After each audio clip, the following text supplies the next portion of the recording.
Hey guys, so typically in this situation, we would have a tutoring session for us to go over these, but since we obviously can't meet, I'm gonna have you watch these videos of me going over the test. Excuse me one second. Dogs, stop, I'm teaching. I'm gonna go over some of the problems that were giving people difficulty, and hopefully that will help you prepare for the makeup test. So if we look at this first problem, well, if we looked at the first two problems, no one had trouble with ordering numbers from least to greatest, so I'm not going to spend time on those. I'm only going to spend time on problems that gave people trouble. So the first one we're going to go over is this word problem number 4. It says, there is a concert on Friday and Saturday night. On Friday, 501,863 people attended the concert. On Saturday, 498,144 people attended the concert. How many people attended all together? So the first thing we need to do is figure out what our question is. How many people attended all together? That word all together means that we are going to be adding. Now the piece of information that's important is that on Friday, that many people attended, and on Saturday, that many people attended. So now I can go ahead and write an addition problem.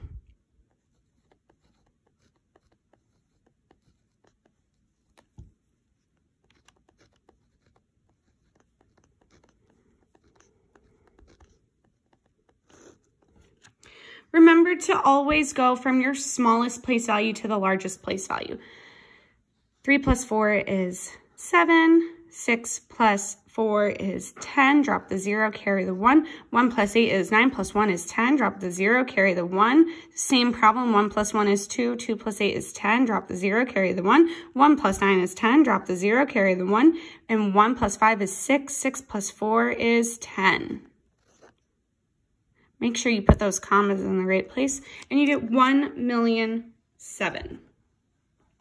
Now I'm going to do the other word problem that we had. This was a subtraction word problem. It says at 5 p.m., there are 402,486 people at the Magic Kingdom. At 7 p.m., there are 212,545 people at the park. How many people left? So that question, how many people left, is telling us that we're going to be doing subtraction. So my two numbers that are important, and so now I can go ahead and write a problem. Remember, your larger number goes on top.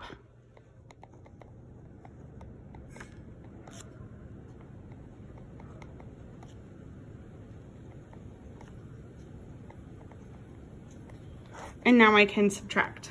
Oh, you can't see that. There you go.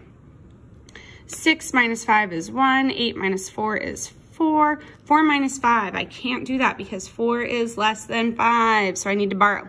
Cross out the number you're borrowing from, change it to a 1, cross out the 4, change it to a 14. Now I can subtract. 14 minus 5 is 9. 1 minus 2, I can't do that, so I need to borrow. Oops, you can't borrow from a 0. So I have to go to the next place value. Take away from the 4, it becomes a 3. The 0 becomes a 10. Cross out the 10, it becomes a 9. Cross out the 1, it becomes an 11. That was a lot of borrowing. 11 minus 2 is 9. 9 minus 1 is 8. 3 minus 2 is 1. 189,941 people left. Now let's talk about rounding, because rounding was something that actually threw off a lot of people. It's important to remember that when you're rounding up, if you're rounding 5 or more means you raise the score. That means the number goes up. If it's 4 or less, let it rest. That means that the number you're rounding is going to stay the same. So this number 7 tells us we're going to round to the nearest 10,000. So my 10,000 place value is that 9. In order to round that 9, I need to look at my helper number. Your helper number is the next smallest number next to the number you're rounding. So my helper number is a 2. And if we say the rhyme, 5 or more, raise the score, anything less, let it rest, I know that 2 is less than 5. So that means I'm going to let this number rest. So the 9 is going to stay the same.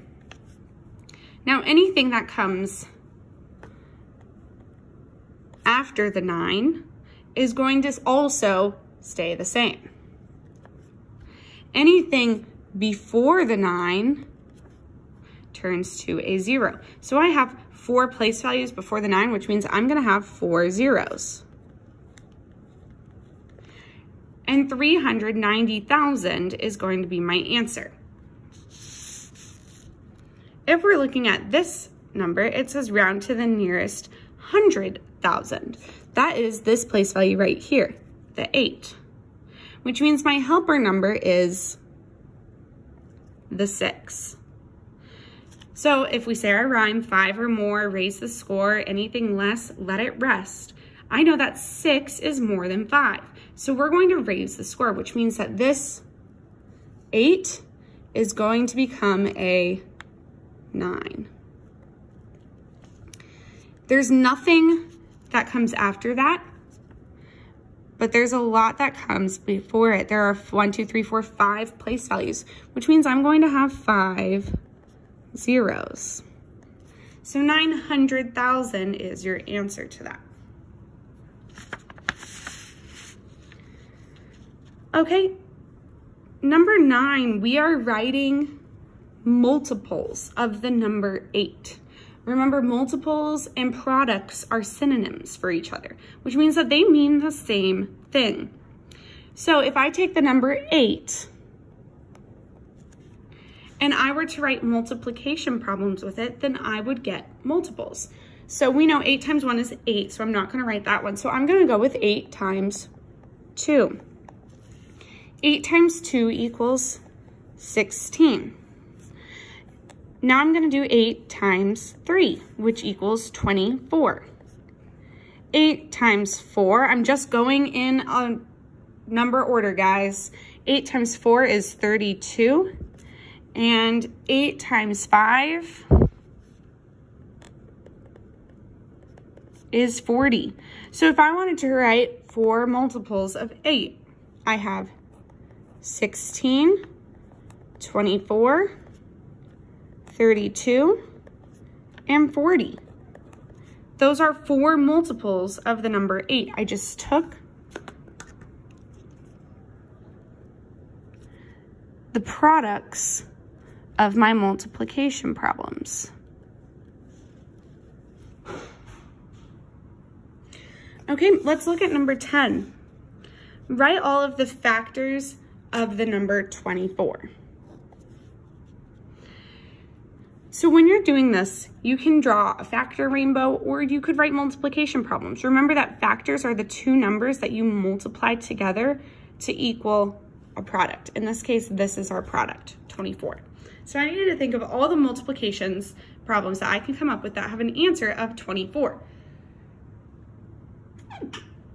So the easiest one to start with is 1 times 24 is going to equal 24. 24 is an even number, so I know that 2 is going to be a factor. 2 times what equals 24? 2 times 12. I also know from my multiplication fact families that 3 is a factor of 24. I know 3 times 8 is 24. You could also, oh, I'm sorry, I wrote it too. 3 times 8.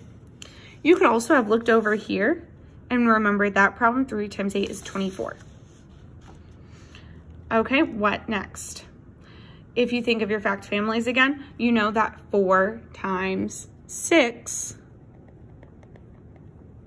is also equal to 24.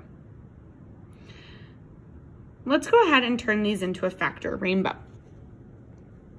So 1 and 24.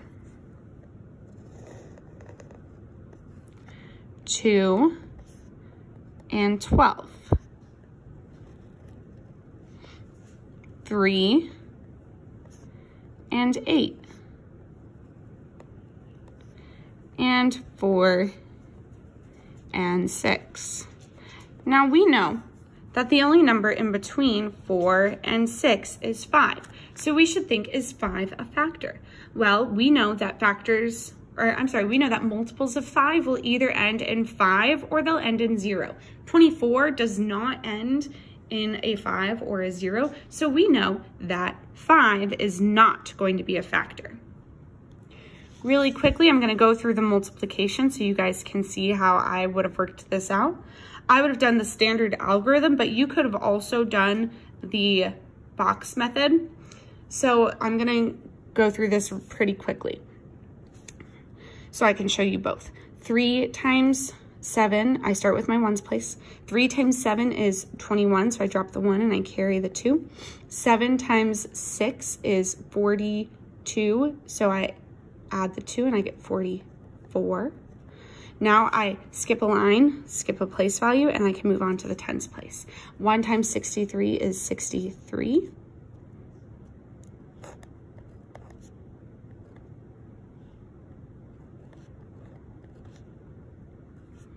Add those together and you get that. So if I were to do standard area model, I draw the box, I put my numbers in expanded form,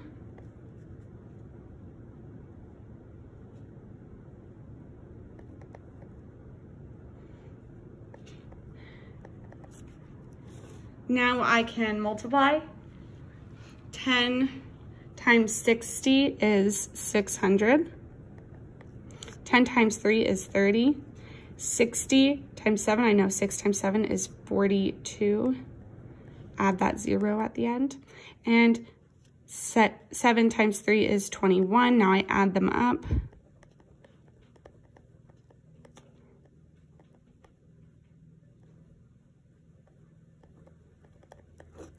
Zero plus 0 plus 0 plus 1 is 1. 0 plus 2 is 2. 2 plus 3 is 5. 5 plus 2 is 7. 6 plus 4 equals 10. Same answer. Okay, and finally we have this word problem. It says on Thursday there are 2,149 people attending the fair. 3 times as many people attended the fair on Friday. How many people attended the fair on Friday? So I know that I'm going to need to write a problem. 2,149 times 3. And I just go through. 3 times 9 is 27. Drop the 7, carry the 2. 3 times 4 is 12, plus 2 is 14. Excuse me. 3 times 1 is 3, plus 1 is 4, and 3 times 2 is 6. There you go, guys. That's it for today's. Please watch out for tomorrow's video.